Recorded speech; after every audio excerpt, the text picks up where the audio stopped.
Bonjour, aujourd'hui je vais vous présenter la correction de l'exercice 26. Je vous rappelle l'énoncé de l'exercice. On tire une carte dans un jeu de 32 cartes. Si on tire un cœur, on gagne 2 euros. Si on tire un roi, on gagne 5 euros. Si on tire une autre carte, on perd 1 euro. On appelle grand X la variable aléatoire qui a une carte tirée associe un gain ou une perte. Le but de la première question est de déterminer la loi de probabilité de grand X. Il faut juste faire bien attention aux valeurs que peut prendre notre variable aléatoire, car elle peut en fait prendre 4 valeurs. En effet, lorsque l'on tire le roi de cœur, on gagne 2 euros parce que c'est un cœur, mais on gagne aussi 5 euros parce que c'est un roi. On gagne donc 7 euros pour cette carte.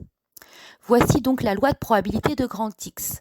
Donc on complète ce tableau en calculant chacune des probabilités, en comptant le nombre de cartes qui correspondent sur le nombre total de cartes qui est 32. Donc par exemple, si on veut déterminer la probabilité que x soit égal à 2, il faut donc compter le nombre de cœurs que contient un jeu de 32 cartes, auquel il faut enlever le roi de cœur. Il y a donc 8 cœurs dans un jeu de 32 cartes, en enlevant le roi de cœur, ça en fait 7, c'est pour ça que la probabilité que x soit égal à 2 est de 7 sur 32. À la deuxième question, on nous demande de calculer l'espérance, la variance et l'écart type de la loi de probabilité de grand X et d'interpréter les résultats. À la calculatrice, on obtient les résultats indiqués.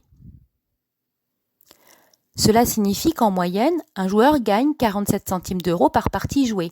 Il a donc intérêt à jouer à ce jeu.